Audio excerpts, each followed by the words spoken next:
Another Miami Hurricane enters the transfer portal. We're going to talk about Rueben Bain, and they say TVD's coming back. What's up, guys? Welcome to MDTV Canes all day. If you're rocking with the youth and you know what to do, hit that like and subscribe button so you never miss out on a video. We got a lot to talk about, so let's dive right into it. Frankie Tinalau, one of the most vocal commits in this Miami recruiting class. He's always talking about how he loves Miami, how he's committed to Miami, and how he's ready to work. Well, today he went to Twitter to show the fan base how athletic he is.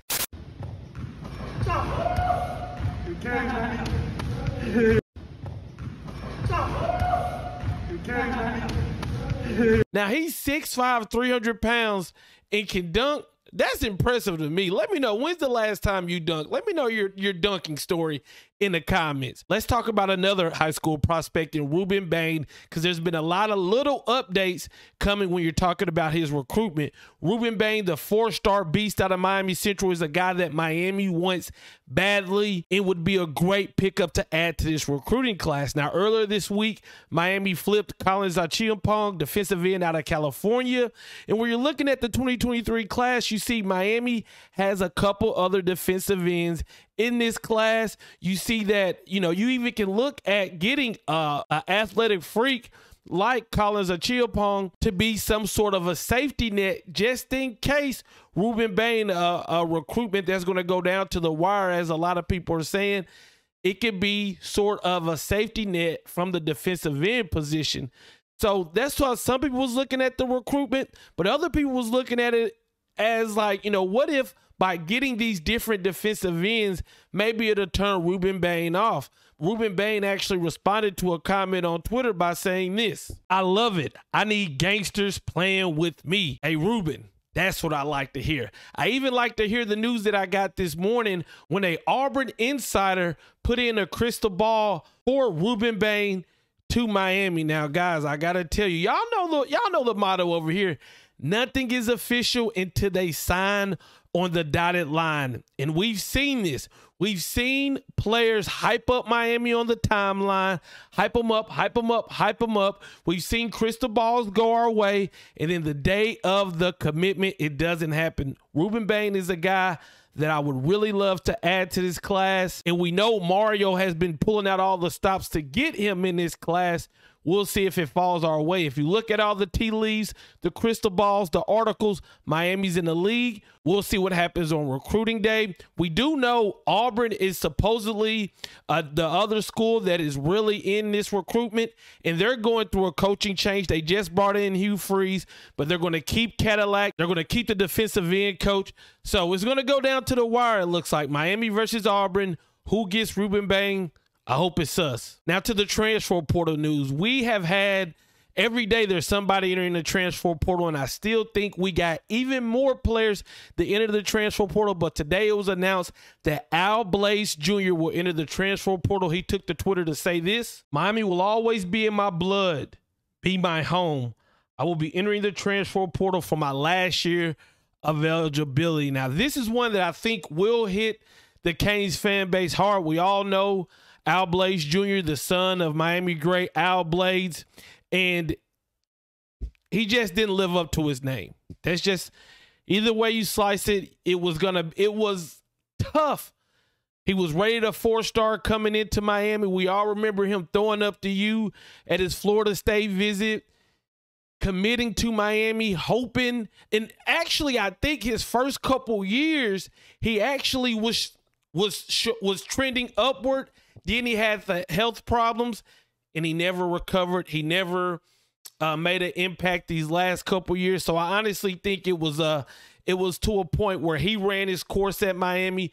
New staff coming in. Now he can go somewhere new his last year and hopefully have an impact on the field. So this is the transfer situation where off the field, as a Miami Hurricane fan, as somebody who's rooting for every young man that puts on that U, it does suck. But on the field, if we're being honest, he didn't make that much of an impact. But I will say Miami is losing a lot of defensive backs, and this is just another one that has entered the transfer portal, and he may not be the last. Now, speaking of leaving and coming back, it was reported by Cane Sport that Tyler Van Dyke will be coming back to Miami. According to their article, he's not entering the transfer portal. He's not coming. He's not going to go to the NFL draft. He will be a Miami Hurricane next year. So we got to talk about this. We got to talk about this because I'm just going to tell you how I thought the quarterback position should have been handled this offseason. I think I thought it should be handled like this. Miami goes into the transfer portal and gets a mobile quarterback that can run and throw. I figured Jake Garcia was going to hit the transfer portal, and then we mentor and build up Ja'Cory Brown. Now, the reason I think that we should go get a mobile transfer portal quarterback is because I feel like this offensive line wasn't great this year. You can say it's due to injuries, but I think next year it will make improvements. But this year it was terrible. It's going to make improvements to maybe below average. And I think in Mario Cristobal's third year, that's when we will see a good, solid line. Tyler Van Dyke is a quarterback that needs a good offensive line because we saw this season, once he starts getting hit, he starts throwing the ball left, throwing the ball right. There's going to be people out there that's going to blame Gaddis. Okay, there's going to be people out there who blame the offensive line. Blame whoever you want to. But Tyler Van Dyke, behind the offensive line play that we've had at Miami, it just hasn't been as good. I believe Tyler Van Dyke, 2 years ago, he had a good little stretch. Then he got all the hype. And this year, he did not have a good season as the Miami Hurricanes starting quarterback. So I was assuming he was going to transfer and we were going to bring in a mobile quarterback who can play behind a bad offensive line. Another thing about Tyler Van Dyke is his body language. Like anytime the camera framed to him, he just seemed like shoulders slump. I don't know. What do you guys think? I will say this. Bringing Tyler Van Dyke back, he gets another year. And as of right now, Josh Gaddis' offense, I know a lot of people want Gaddis gone, but he's still our offensive coordinator. He gets another year in Josh Gaddis' offense. Maybe we go into the portal, we get him some better wide receivers. The offensive line plays better. Tyler Van Dyke is motivated. Remember, last year, he was getting all hyped up. He was on the podcast. He was on the YouTubes. He was on a media tour. Is this your world tour or your girl tour type situation? Maybe this year, he comes back ready to show everybody, ready to show me that last year was not him and he is about that life, no matter who the offensive coordinator is.